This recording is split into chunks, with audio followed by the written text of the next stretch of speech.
How that works, I've got a hand generator. This is just a PVC pipe and a scarf here. And I'll go ahead and generate a little bit of electricity here at this generator, and you can see it starting up there. And this is a fairly heavy rotor, so let me just go ahead and do that again. It's pretty amazing that, not that this even spins, let alone that it starts up as quickly as it does, with just this little hand generator like that. Next, I'll show it with a Van de Graaff generator, and you'll see how fast this motor will spin up to speed with a Van de Graaff generator. And it has a lot of torque. When running with the Van de Graaff generator, if I squeeze the shaft here and bring it to complete stop, it's just really torquing in your hand with a lot of torque, and it's actually hard to stop the motor. So yeah, let's go on and we'll take a look at that. Okay, so I'm going to turn on the Van de Graaff generator.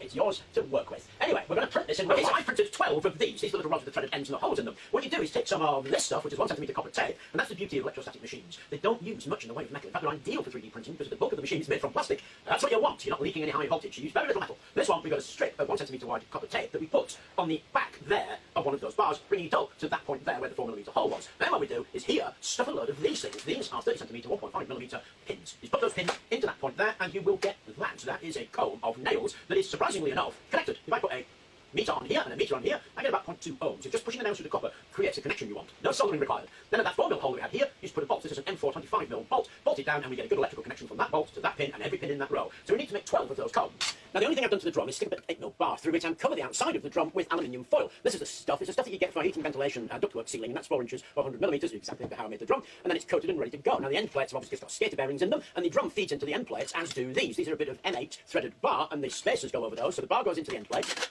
and the spacer then goes onto the bar, so that when we put on the other end plate, it's the right distance apart. But before we do that, we have to put our combs in. Now the combs alternate, so they go one black, one red. And you'll notice that the M4 are pointing in different directions. All the reds that way, all the blacks that way. So we'll put this thing together. Okay, so that's all the red in. Incidentally, in case you were wondering why the little levers and thumb screws, the thumb screws and the levers mean that we can adjust the position, there we go, of those nails and the height of those nails to get it, I don't know, optimized maybe. You'll notice that all the nails are pointing in the same direction. Now it's time to put the black in. There it is all together. Now we're going to join these up. So we need to join all the reds together and all the blacks together. And the easiest thing to do that is a bit of cable and some crimps. And these are 4mm crimps because, of course, we put 4mm bolts on there. And all we have to do with that is crimp those cables. And then we can just connect them up by slipping that on there. Okay, that's it complete. I put another flag on it there, and we're going to test to see if it works. Now, the way to test this really is to give it a ground and then some static charge. And you see people using Van de Graaffs. You can do it with a bit of plastic that you rub, or you can actually just put a wire up in the air, or you can do what I'm going to do. I'm going to give it a bit of high voltage with this high voltage supply. So we're going to test it with a bit of high voltage first, just to see if this actually does anything. Then obviously what we need to do is get a wire up into the air and see if we can run it from the atmosphere. But let's just try it in a high voltage supply and see what happens. Okay, let's give that a little bit of voltage and see what happens. It's working. Okay, now I'm using a high voltage supply, but I've actually got about 2 volts, so the conversion factor, that's about a kilovolt or so, but it's using microamps. Let's put it up a little bit. Yeah, that is some speed, hey? Now you see these things being developed by people doing things like drilling holes in bits of wood, that kind of thing, and there's lots and lots of research. If you go back to video 1840, you'll see some of what I mean.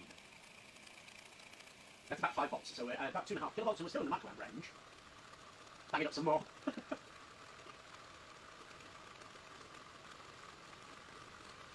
That is just fantastic.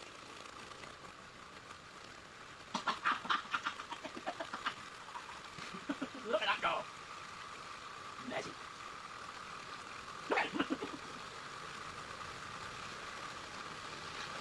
Okay, so for a long time, these were seen as little more than toys, really, scientific curiosities. And you can find motors all over the internet, very simply made from styrofoam cups and aluminium tape, but they've made great inroads recently. And if you want to look at somebody who's doing independent development, then have a look at Laser Hacker and his Atmo motor. Very impressive thing indeed. But then industrially, there's things like the C motor, because these are in fact capacitive. There's a lot of capacitance involved in this, and it's based on the work of Oleg Gefimenko, if you want to look that up as well. Now, I did these nails for a specific reason. Some of the stuff I've been looking at have the cones interweaving each other, but you then need a dielectric to stop the arcing. You see, remember, breakdown voltage of air is about 1000 volts per millimetre, so these are quite well spaced away from the actual drum to prevent that arcing happening, and we're working it by induction. It's an inductive effect where the positive charge forces a negative charge. Anyway, we can go into electrostatics some other time. The simple thing is that these motors are becoming much more significant in what we can do. For some of the reasons we've mentioned. I mean, one thing is it's predominantly plastics, hardly any metal. We ran this motor up, which is surprisingly efficient actually, with a 3D printer and a bag of nails. So it doesn't take a lot to do it. No soldering involved, nothing really in terms of machining involved. So it's very simple to make, and that means it's more accessible. Now, it's only working from the natural static electricity around us. Yes, I used to high voltage on this to see it was actually working, because it's the first one I've made.